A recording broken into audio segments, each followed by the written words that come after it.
Good evening and welcome. Tonight we're going to continue reading through this book of great city maps. I ran a poll on my community tab asking you which city you wanted me to go through next, and the winner was Jerusalem. So let's just dive right in. Here's our first map. Let's read about it. This is Jerusalem, circa 560 CE. It's by an unknown artist. It is a floor mosaic. It's located in St. George's Church in Madaba, Jordan. And can you see it to scale? This is a person. It's gigantic. Let's read about the Madaba mosaic map. Ambitious mosaic floor maps have been discovered across both the classical Roman and Byzantine worlds. But the function of such maps is obscure, since they could hardly be used for route planning. Historians suggest that they were probably conceived as illuminating reference resources, or as objects intended for contemplation and instruction, much like European medieval stained glass windows. One of the finest and earliest examples of Byzantine mosaic map making is the so-called Madaba map, created long before the high point of the medium in the 7th century. What remains of this artwork is relatively accurate in its rendering of individual locations and topography, and it is also carefully annotated, physical features and place names being identified in Greek, but using Palestinian spellings. The focus of the Madaba map is not unnaturally the city of Jerusalem, the key state of Christianity that at this time was part of the Byzantine Empire under Justinian I. This area of the mosaic remains largely intact, and despite the limited space for detail available within the representation of the city walls, the mosaic contains a number of recognizable features and buildings. Among them are the Damascus Gate, north in reality but shown to the far left of the city here, and the Church of the Holy Sepulchre at the center of the lower half of the city. Let's take a look. So I assume this is the gate here, and the church looks like it's up here. Again, you're supposed to be like standing on it, so you have like a down view of it. It's really clever. Let's read more in context here. You can see what it looks like on the ground here. This mosaic of the Holy Land was constructed in an ancient building on the present site of St. George's Church in Madaba, Jordan. Its original dimensions have been estimated at 23 feet by 69 feet. However, much of the mosaic has been lost over time, and only about a quarter remains. Under the Umayyad Caliphate's occupation of Jordan from 614, some parts of the mosaic were deemed to be offensive and destroyed.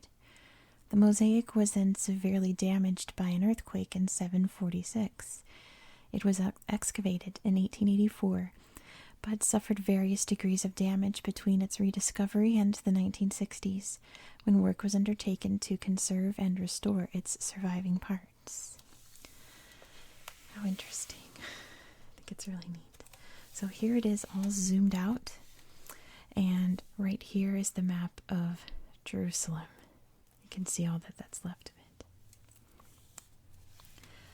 Let's look at our next map over here. Check this out. Isn't that something?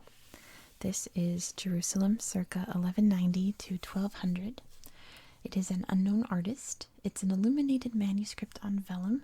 It's currently at the National Library of the Netherlands in The Hague, and it is the Hague map of Jerusalem. Give me 1 second, I need to adjust this microphone just a little bit, because now I have to lean to the right side of the book. Here we go. The era of Crusades began in 1095, when an alliance of Western Europeans attempted to recapture the Holy Land, and specifically Jerusalem, from Muslim occupation. For the next 4 centuries, various crusades had the object of liberating the Holy City from Muslim hands. This relatively early map, with its beautiful coloring, concise design, and supporting vignette of crusading knights, presents an image of Jerusalem as a valuable prize worth fighting for. Known as the Hague map for the city in which this particular version of the manuscript is now held, it is schematic rather than topographic, using the TO mapping principle, which we'll learn about in a minute.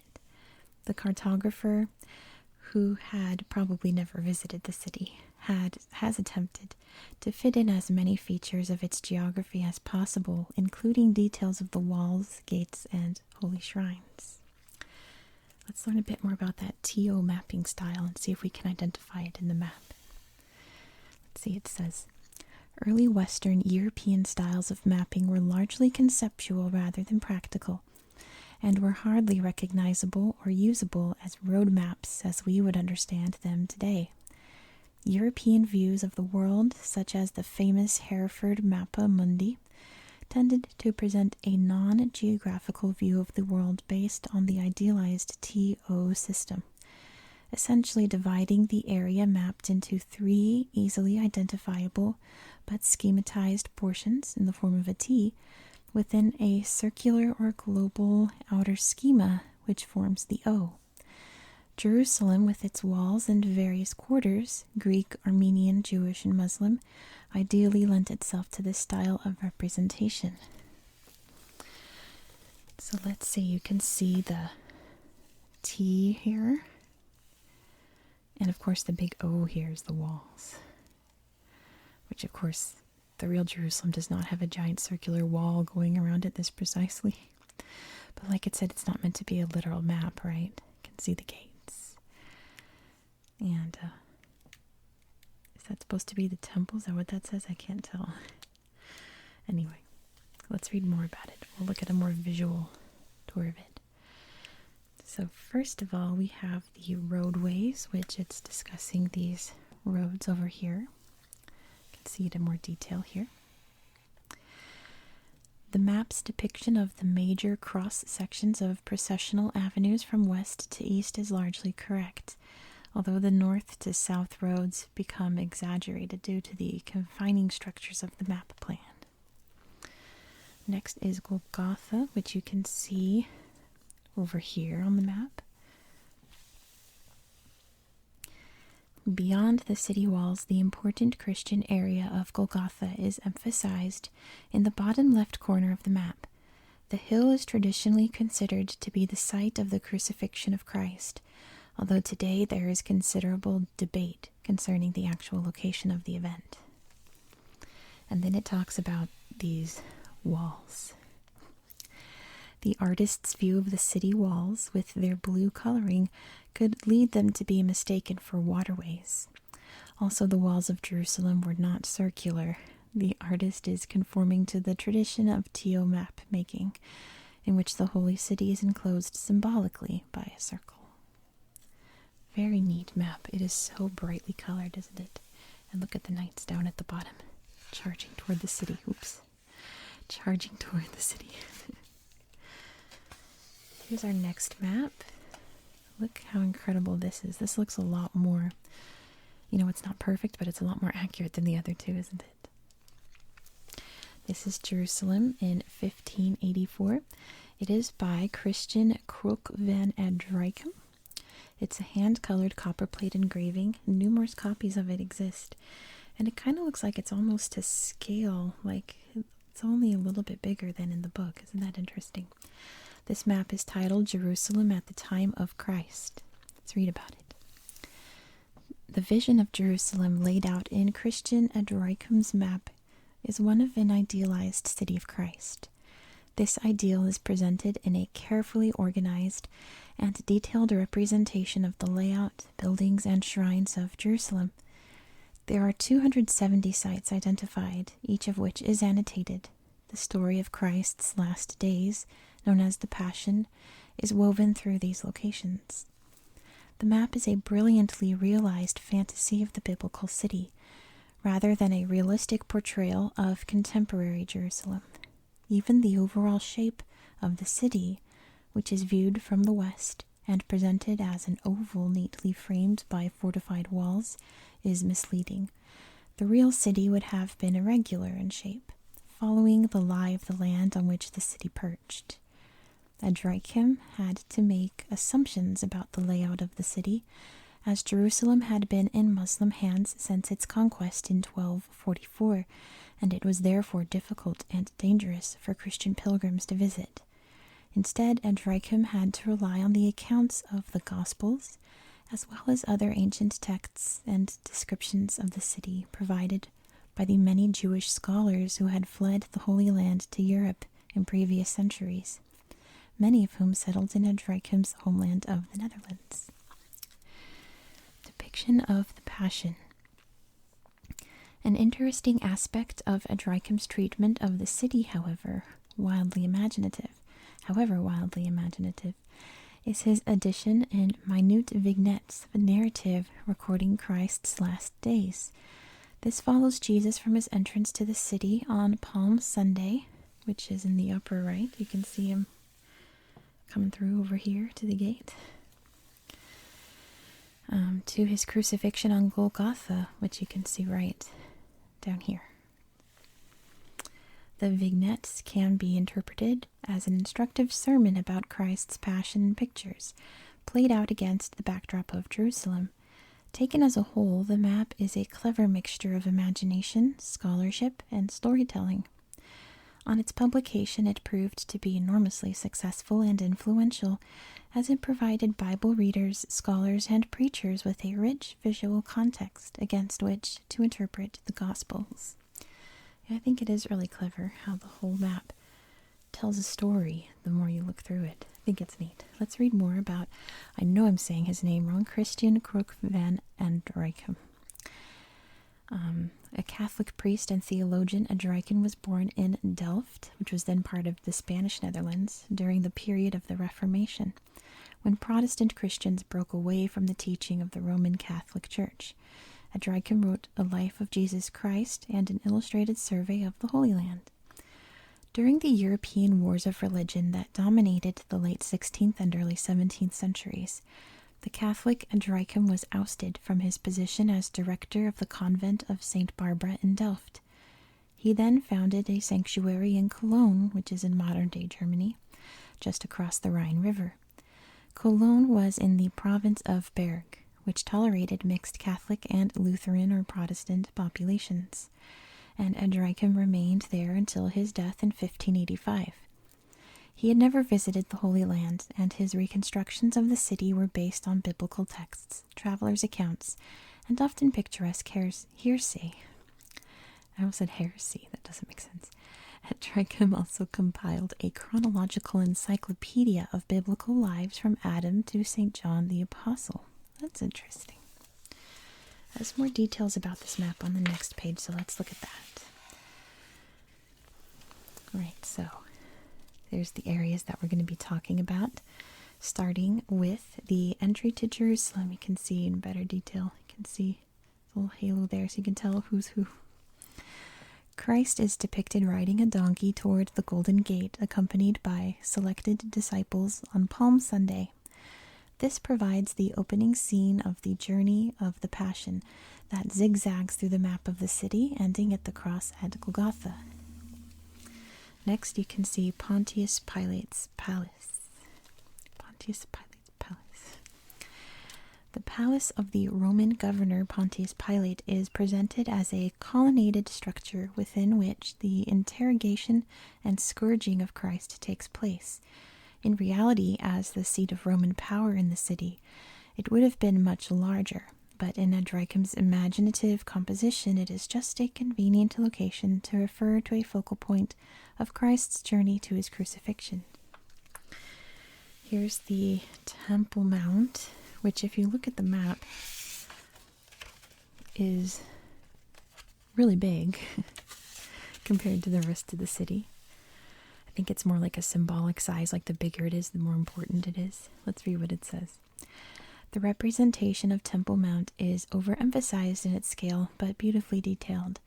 It appears to be almost a walled city within the city of Jerusalem, with its own bridges and gates linking it to the southern or Jewish quarter, and Pontius Pilate's palace to the north.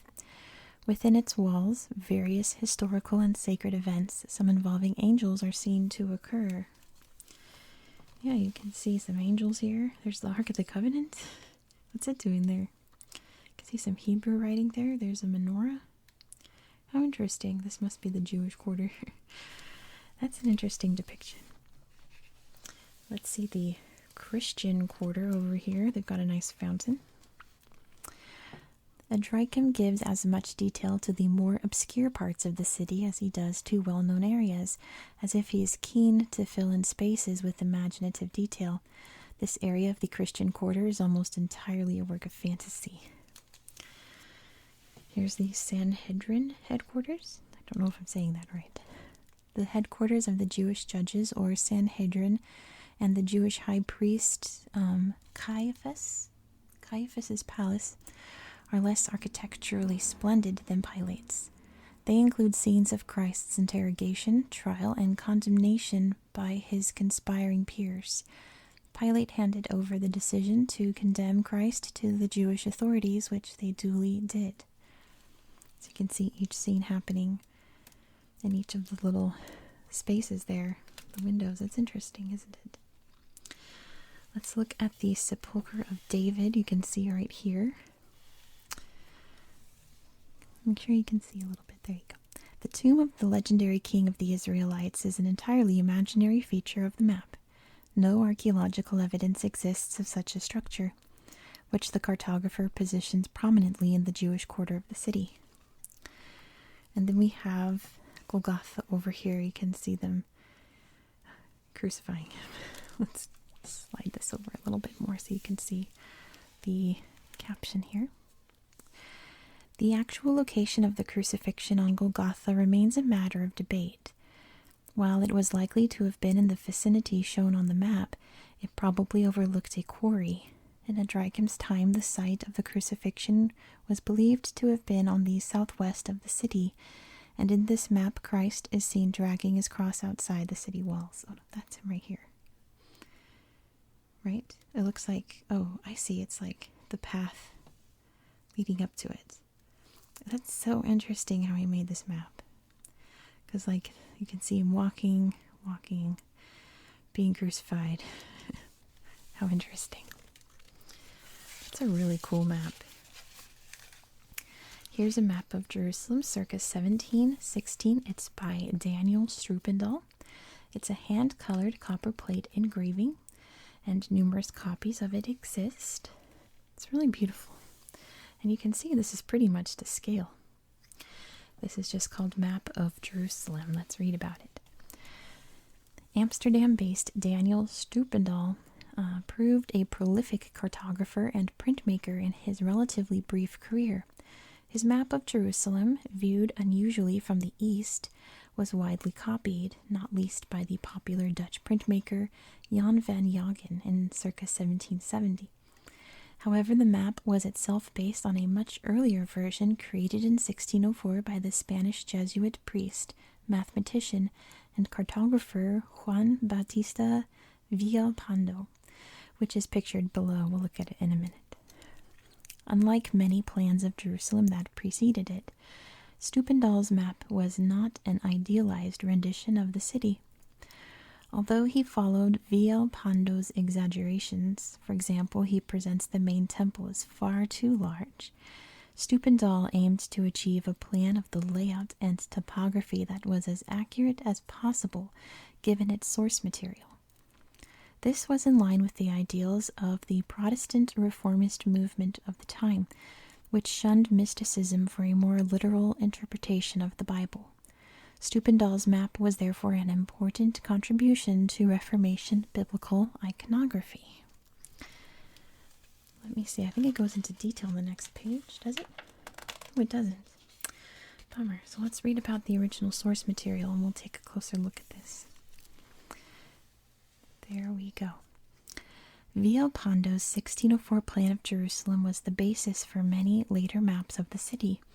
It was first printed in black and white in a commentary on the Book of Ezekiel from the Old Testament, so Villalpando is eager to show Jerusalem as it was before the time of Christ.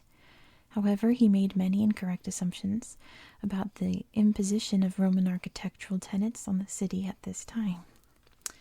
You can see this dude pretty much copied this map, like, bit by bit. So it looks like this is the temple. Yes, Solomon's temple. And all the various other important buildings here. You can see this one's raised up. Very neat. Very, very neat. There really isn't any more. Well, darn, I thought there would be more, but that's it for Jerusalem, I suppose. So thank you so much for watching. I hope that you found this video relaxing and educational, and I hope that you have a very good night. Good night.